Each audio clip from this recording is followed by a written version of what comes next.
Welcome to Nindooinbah. My name's John Condon. I'm from Beef Central website.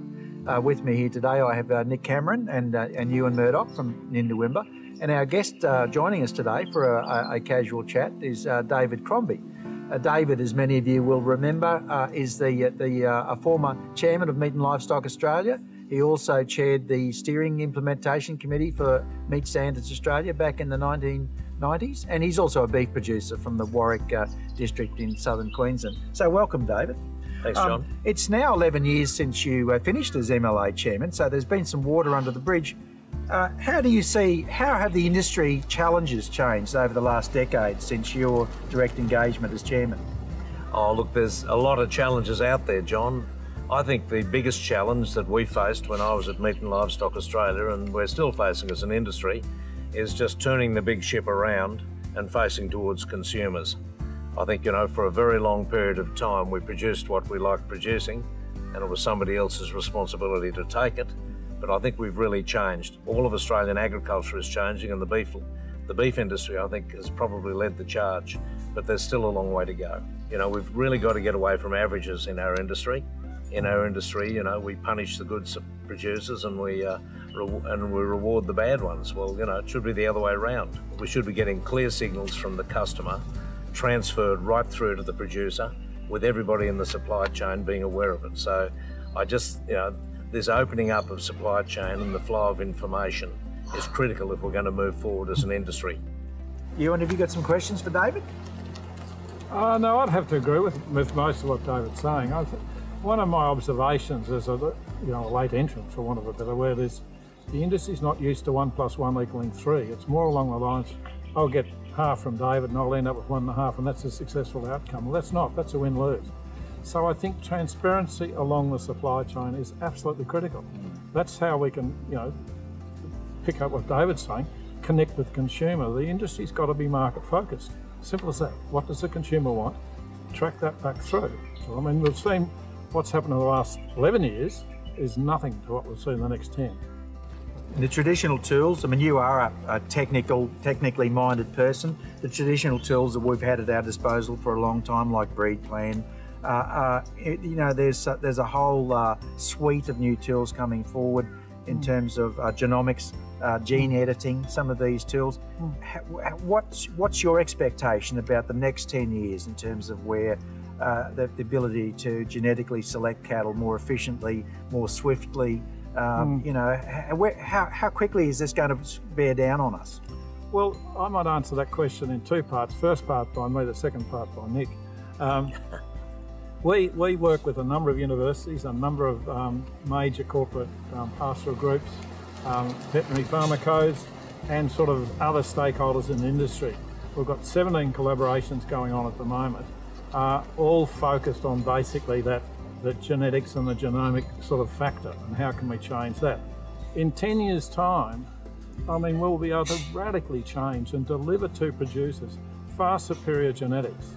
And that's where we are. That's the space that we want to operate in. And it's bloody exciting. Genetics hasn't been harnessed yet in the beef industry. That's what it all comes down to. The generation interval's the longest out of all animal proteins out there, and that's the biggest Achilles heel. We're up against other proteins that have got a far greater turnover, and therefore their genetic gain has just been astronomical. Beef's still flatlining, so we've got a long way to go to catch those other proteins. But the thing that's always highlighted to me, and especially in our program, is you're able to identify the variance that you've got within that, within a particular breed, and the variance is massive. So if you can identify those animals at the earliest possible stage and bring them back into the breeding program as a seed stock producer, which can then flow onto a commercial producer, for me, that's the answer.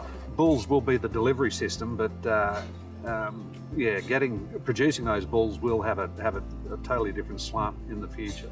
John, the language we use here is what's our BHAG? Have you heard of a BHAG? No. Big, hairy, audacious goal. So what are we trying to achieve? And I think, what's your BHAG for Nindoo, Nick?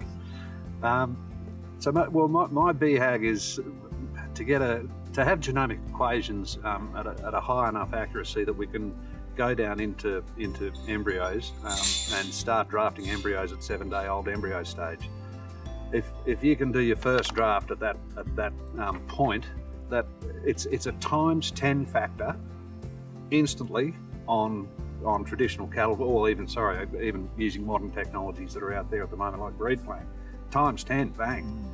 So that's where I see it going in the future. But we've got to get the genomics down pat, to be able to do that. So John, what that looks like for me is not in 10 years' time, but probably 3 or 4 years' time, we'll be able to take a sample biopsy of an embryo, 7-day-old embryo. We will have very tight correlations with what the predictability of what its EBVs will be, and they're the ones we'll use. So as Nick says, we can do our first draft on a 7-day-old embryo. That saves 2 years, 2.5 years out of the genetic multiplication cycle. And that's what we've got to do, because the other proteins are beating us to death. How close are we, do you think, to start looking at some of the other traits of commercial importance, like net feed efficiency, meat yield, even things like respiratory disease resistance? I mean, are we starting to zero in on other traits of commercial importance to the industry, do you think, beyond fertility, meat quality, the traits that we already cover in some detail? If you can access genetics that cut your feed bill by 30, 40, 50%, why wouldn't you? But the problem is what David mentioned earlier, there's no bloody transparency in the supply chain. So if I supply bulls which are so much more feed efficient, the purchaser at this point in time isn't getting rewarded for that. Yep. So what we need to do is open up the supply chain, make it transparent, open book costing, which fears many people. I mean, I don't mind if people know. I mean, we want to make a profit, but we're not about making outrageous profits. We want to make a difference to the industry. We want to make a profit. Yeah. And that's what our R&D focus is all about. I've been in that space for 30 years. I love it. Those price signals and pull-through effect is going to be fundamental for that to really gain any momentum. Absolutely, Yeah. absolutely. I mean, the industry needs to mature in that regard. The more we can brand as an industry, Yep.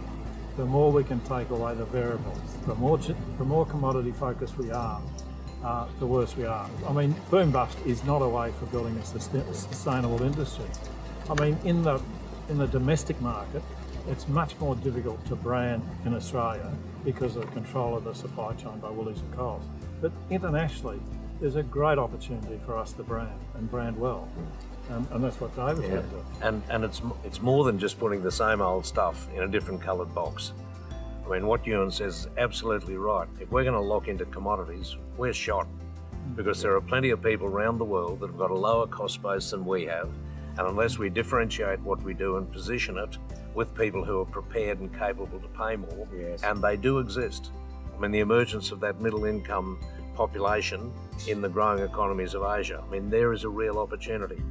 And I mean, you've seen it in the milk industry. There are Chinese mothers who don't want melamine in their baby's milk.